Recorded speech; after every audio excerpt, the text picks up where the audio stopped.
What's up, everybody? Welcome back to Kitchen Table TCG. We're going to have a little conversation about Flesh and Blood cards today.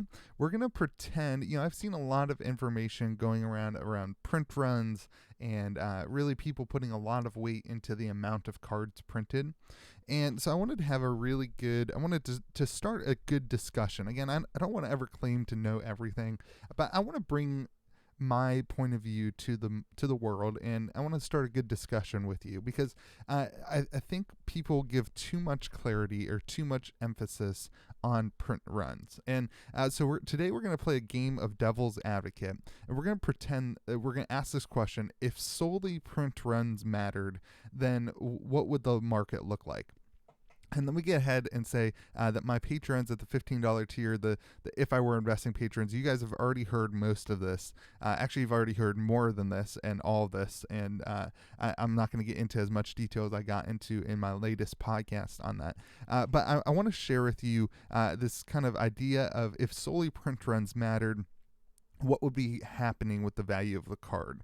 And so that's what we're going to talk about. And before we get anywhere, I kind of am going to say a couple things. First off, I just want to say that in reality, the value of a card is more than just solely print runs, okay? It's more than just the print run of a card. I kind of laid down these four things that I think matter. This is the four things I think add to give a card value. And remember, a card is only worth as much as somebody will pay for it.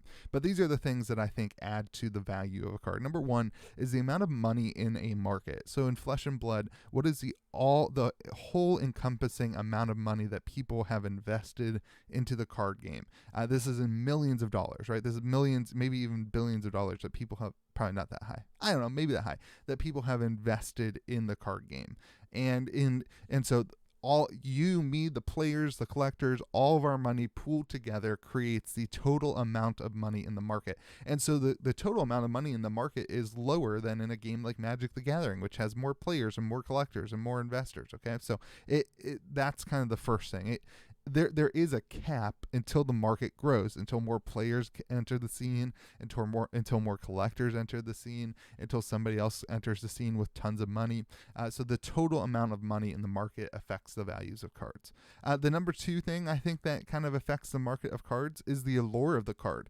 A Heart of Faendal is going to be worth more money proportionally than any other card because it is the allure card. It is the fabled card. It is the kind of go-to card that you want to pull, and because of that reason, it's always going to have a premium compared to every other way to track the metric. And there's probably no way to really track that premium in a spreadsheet or in data. So the allure of the card certainly adds to the value and certainly matters. And then the third thing is the actual game, right? The gameplay, what cards are working in the meta, what cards are historically really good, what's kind of the Faendal Spring Tunic is a really, really good generic card that works really well in the game all around.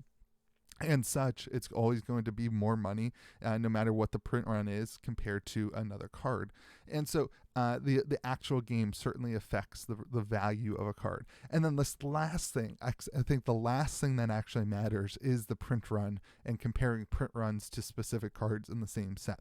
So what we're going to do today, because I've heard so many people talking about the print run of cards, we're going to look at what if none of these things mattered and the only thing that mattered was the print run. So that's what we're looking at, if solely print runs mattered. Okay, so let's do some homework. We're gonna be in WTR today, and we're gonna go through what the assumed print run is for WTR. And this is not necessarily accurate, but this is what people have kind of guessed at and assumed. The assumed number of boxes is 22,000 boxes. And what people have said and what we've kind of agreed upon or guessed at is that the Heart of Faendal is pulled at about 1 in every 40 boxes. And I know there's a lot of information around there. This is the most accurate that I could find from all the research that I've done. And nobody knows for sure, but that's kind of the idea that people are going with. So based on 22,000 boxes and 1 in 40 boxes, that would mean that each Heart of Faendal, there are about 550 of each Heart of Faendals. Then the total of the rarity, there are 550 fabled cards, okay? Because there's only one fabled.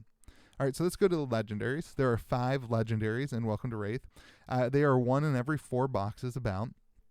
meaning that each specific card is in 1 in every 20 boxes, right? So, if there are, 1 in every 20 boxes compared to 22,000, that means each specific legendary card there are 1,100 of. So there's 1,100 Spring Tunics, there's 1,100 Scabskin Leathers. You get the picture. Meaning that the total amount of legendaries in the set is 5,500. So there are 5,500 legendary cold foils in Welcome to Wrath, total printed. All right, let's go to the common cold foil. So there are 12 different of them. There's about 1 in every box. You get a cold foil in every box. So this number might be the only number that the print run is higher. The print run is technically lower, but this is the math I'm going with today. So that would put 1 in every 12 boxes, right? Each specific card would be 1 in every 12 boxes. And that would put each card, there would be about 1,833 of each specific cold foil common in the world.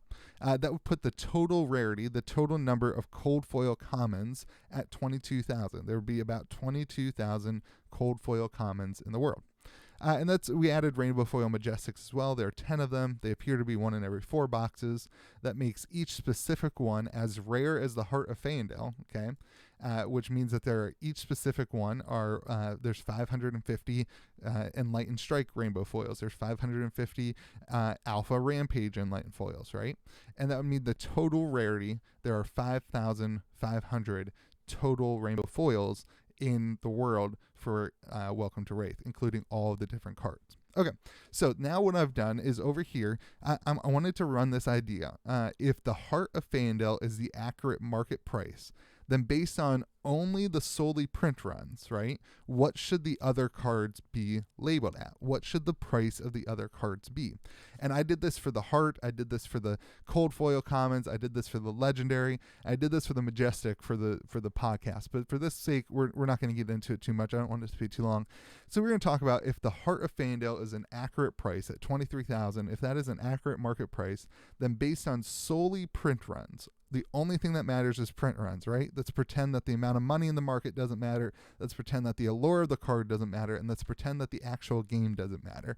Then what would the price based on these solely print runs be for a legendary card? So the current prices of these cards are sitting, the Majestic average is around $768. The cold foil average is around $157. And the legendaries are just over $2,000.